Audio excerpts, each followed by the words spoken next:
Before we get into the topic, just a quick little disclaimer. This video aims to shed light on the evolving landscape of pop culture. We'll focus on the subtle yet discernible shift towards manga and anime in recent times.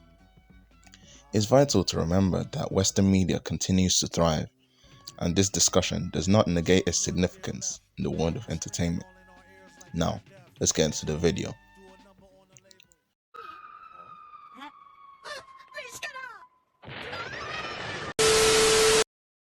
It's the year 2020 and something curious has happened. American comics, once the chief of graphic media, have been dethroned, and instead, Japanese comics, or more commonly known as manga, take center stage. In fact, a year later in 2021, comic books in America generated a total of $2.075 billion, with manga actually making up approximately 71% of that total.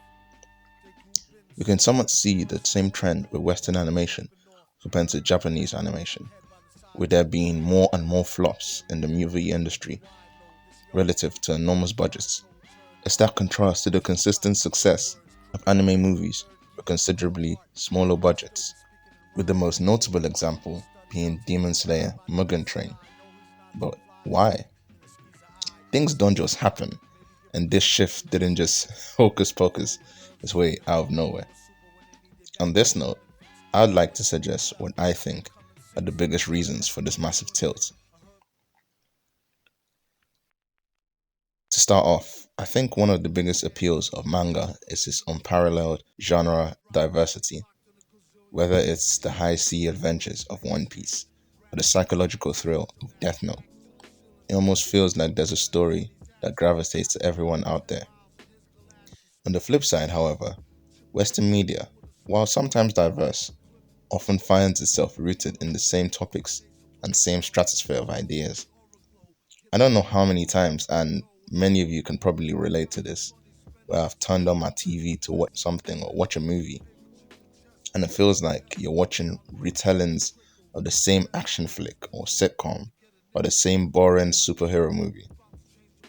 But then imagine a fervent fan of Western comics or movies stumbling upon something like Attack on Titan. The abrupt shift from spandex clad superheroes to dystopian realm played by colossal titans and flawed main characters are like transitioning from a joyous carnival to a spine-tingling haunted house. This versatility, I believe, is the greatest strength of manga, and by extension anime, and its greatest tool in capturing the minds of curious consumers.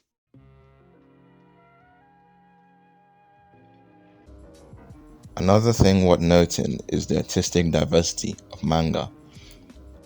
It moves seamlessly from the intricate dark visuals of Berserk to the vibrant visuals of One Punch Man. In contrast, Western media, while artistically rich, might not possess the same breadth of styles. Now, this is obviously not to say that Western media is devoid of its own stunning use of visuals and imagery, as seen in the worlds of movies like Avatar and the intricate aesthetics of a movie like The Grand Budapest Hotel. On the other hand, however, it's almost as if anime and manga expand this to another level, as it's more willing to allow for artistic liberty and the shining of imaginative prowess. Anime showcases a vivid spectrum of artistic styles, from the cyberpunk dystopia of Akira to the enchanting landscapes of My Neighbor Totoro. Just two examples in a pool of an ever-expanding canvas of artistic ideas.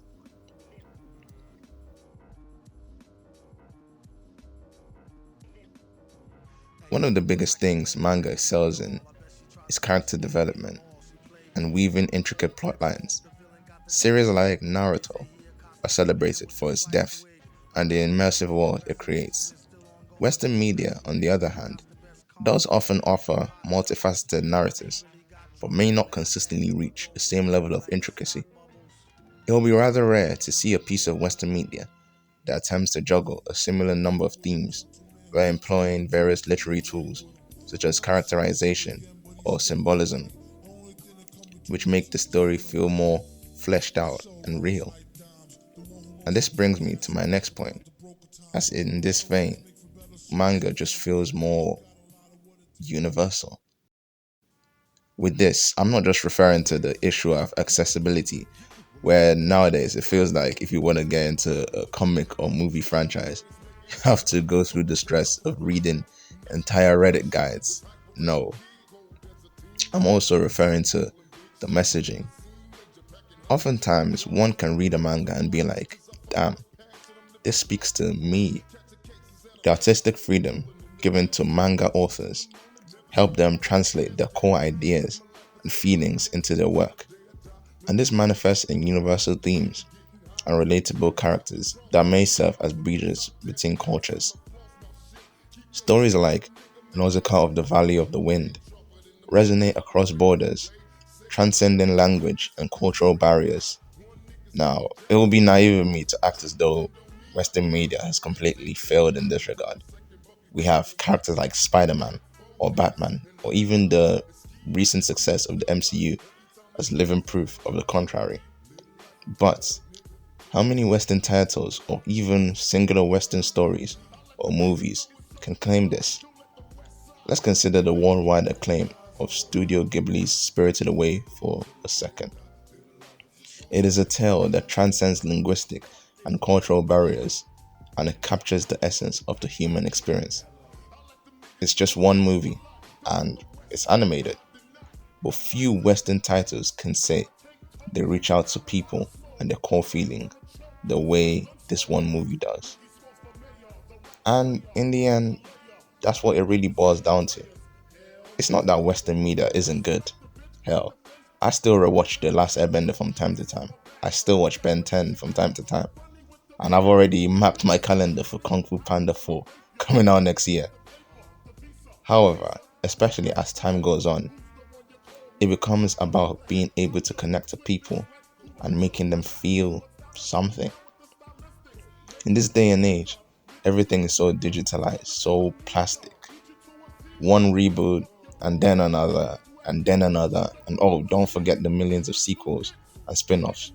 It almost feels like Western media and its presentation is becoming more out of touch with what really matters, the people and the fans.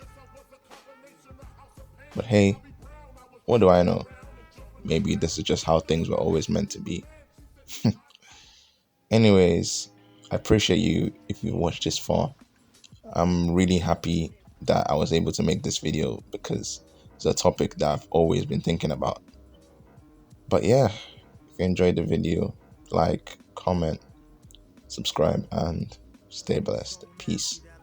Somewhat of a travesty having me. Then he told the people you could call me your majesty. Keep your battery charged.